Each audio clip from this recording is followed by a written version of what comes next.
आई सबे हम गुरु बहिना सुमित्रा गुप्ता गुरु भजन चैनल से जुड़ल बानी और आप लोग के सामने एगो भजन लेके आई बानी। आ देखी सबे लड़ाई लगल बा दूसरे देश में, आ भागा भागी भइल बा अपने देश में। तो सास पतो एगो रहली जा तो कहताड़ी सास पतो से कि हे बहू कुछ लिए बुखाए के खाइल जाई। तो कहताड़ी पतोया सास से कि ए अम्मा हम का ले आई आपके खाए खातिर, गैस का तो बाटला खत्म हो गइल बा, सवेरे का गइल रहनी लाइन लगावले हाँ बाकी मिलल ना हो कहीं, तो कुछ गोईठा पे सेक के लेके आई। तो कैसे कहताड़ी,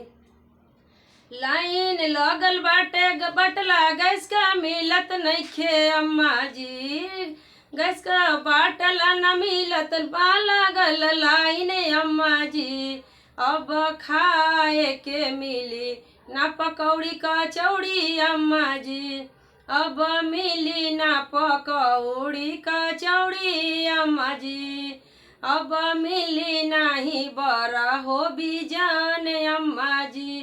कही तो चोखा लिट्टी हम बनाई अम्मा जी, कही तो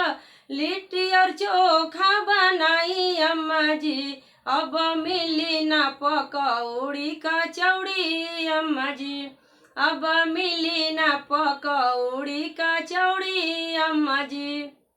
कहताड़ी कि ये अम्मा जी सबे रही गइलनी लाइन लगा के अइनी गैस का बाटला क, आ खूब लंबी लंबी लाइन लगल बा, आ बाटला मिलत नइखे, इतना भागी भागा बइल बा। तो कहीं तो हम भौरी चोखा लगा के आ आपके दे दी खाए खातिर, आ नहीं तो सोचा कि हम चूल्हा पर बना के दे, तो अब हमरे से चूल्हा ना फुकाई आ न हम चूल्हा पर खाना बनाई। हमरे आदत छूट गइल बा तब हम चूल्हा पर ना खाना बना पाए। तो कैसे कहताड़ी, चूल्हा पर हम बनाइब नाही खाना अम्मा जी, अब चूल्हा पे बनाइब नाही खाना अम्मा जी, कहीं तो लिट्टी चोखा यारा पर बनाई अम्मा जी, कहीं तो लिट्टी चोखा यारा पर बनाई अम्मा जी, खाए के लिट्टी चोखा बाटे त खाई अम्मा जी, खाए के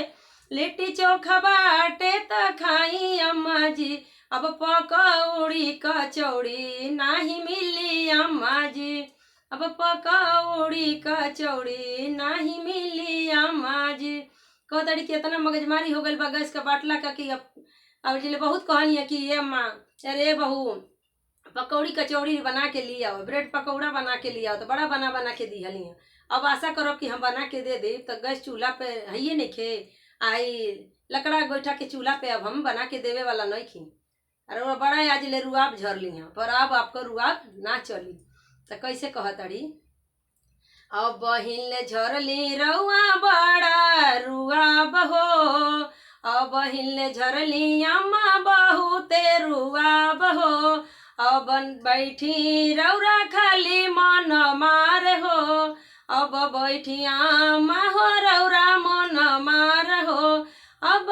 मिली ना पकौड़ी कचौड़ी अम्मा जी, अब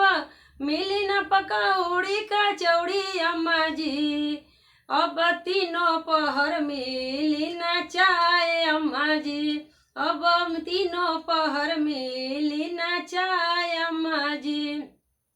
नहीं मिलत बाटे गैस सिलेंडर अम्मा जी, नहीं मिलत बाटे गैस सिलेंडर अम्मा जी, अब मिली ना पकौड़ी कचौड़ी अम्मा जी, अब मिली ना पकौड़ी कचौड़ी अम्मा जी। कहताड़ी कि अम्मा जी बड़ा गैस का भागी भागा भइल बा, आ लाइन पे लाइन लगल रहता, आ अब हमसे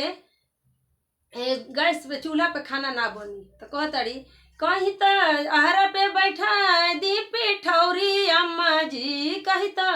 आहरा पे बैठा दी पिठौरी अम्मा जी, अब हम से ना बनी कचौड़ी पकौड़ी अम्मा जी, अब हम से ना बनी पकौड़ी कचौड़ी अम्मा जी, अब तीनों टाइम मिली नाही चाय अम्मा जी, नाही मिलत बाटे गैस चूल्हा सिलेंडर अम्मा जी, नाही मिलत बाटे गैस सिलेंडर अम्मा जी, अब बनी नाही बरा हो बीजान अम्मा जी, अब बनी नाही बरा हो बीजान अम्मा जी, एक बार प्रेम से बोली सदगुरु भगवान की जय, मैया भवानी की जय, हर हर महादेव। देखी सभी गुरु भाई बहन, आप लोग के सामने एगो भजन हम छोड़ले बानी और आशा रखत तानी कि आप लोग के हमार भजन पसंद आई। आप लोग हमारे भजन के सुन के हमारे चैनल के लाइक और सब्सक्राइब करब जा। हमरे टूटी फूटी जन शब्द बा ओके कमेंट में लिख देव जा, हम जरूर से जरूर सुधरले का कोशिश करब